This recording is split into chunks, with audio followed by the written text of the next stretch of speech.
Elle pousse à l'autre bout du monde, perchée à la cime des arbres, la noix de coco. Aujourd'hui, elle vaut de l'or car elle est partout. Sur ce marché, un nouveau produit s'impose, l'eau de coco. J'en consomme régulièrement. C'est très rafraîchissant parce qu'il a un goût, très goût naturel. J'en bois à peu près 1 litre par semaine. Elle est vantée par des stars comme Gaël Monfils et Rihanna. L'an passé en France, les ventes ont augmenté de 42%. Mais ce succès fulgurant a aujourd'hui une conséquence inattendue. Pour voir pousser la noix de coco, il faut parcourir plus de 8000 km. Nous voici dans la plus grande plantation du Brésil au nord du pays. Un champ de 100 hectares de cocotiers nains, les plus productifs pour extraire de l'eau de coco. Vous prenez 2 grappes sur chaque arbre, d'accord? Celles-là sont les plus jeunes, hein? Faites-les tomber à l'ombre, qu'elles ne prennent pas le soleil. Le fruit est fragile, car c'est exclusivement des noix de coco encore jeunes de 18 à 20 jours qui permettent d'en extraire son nectar. C'est le bon moment pour le cueillir quand il est comme ça.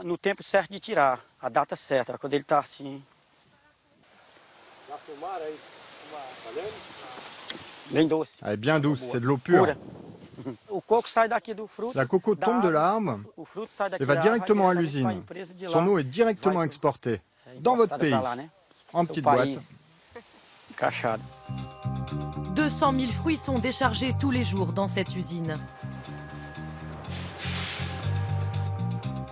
À sa tête, Mark Kipfer, un Suisse. Sa production est 100% bio.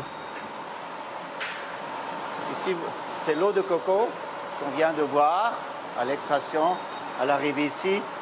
L'eau est pasteurisée, puis stérilisée.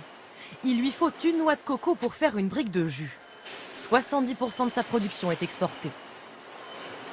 Nos marchés principaux, c'est les États-Unis, le Mexique, mais les derniers 2-3 ans, l'Europe a quand même pris, hein. Spécialement l'Angleterre, la France, l'Espagne et l'Italie. Plus en plus de Français boivent. Il paraît, oui. Mais ce succès a une conséquence. Il n'y a plus assez de noix de coco pour produire de l'huile de copra. Cette substance, peu connue du grand public, est pourtant partout, dans les détergents, les glaces, la margarine et les savons. Dans cette fabrique artisanale, l'huile de copra est une des principales matières premières. La voici sous sa forme solidifiée, son intérêt, son pouvoir moussant. Ça mousse très bien. Et donc, au départ, on a une belle mousse aérée. L'huile de copra permet de faire, entre autres, cette belle mousse agréable. Ici, 1000 à 1500 savons sont produits tous les jours. Problème, l'augmentation rapide des cours de cette huile pourrait devenir une menace pour l'entreprise.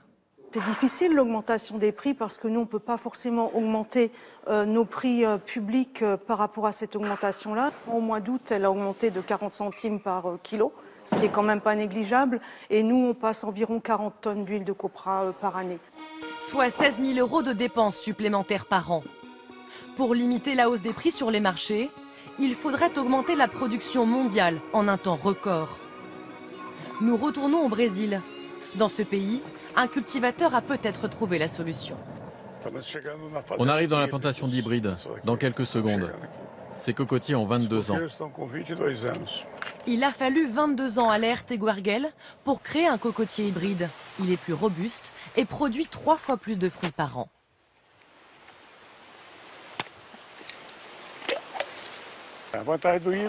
Les avantages de l'hybride, c'est qu'il est résistant aux maladies, aux insectes. Il a besoin de moins d'eau que les autres et il peut servir aussi bien dans l'industrie de l'eau de coco comme dans la production d'huile et de produits alimentaires.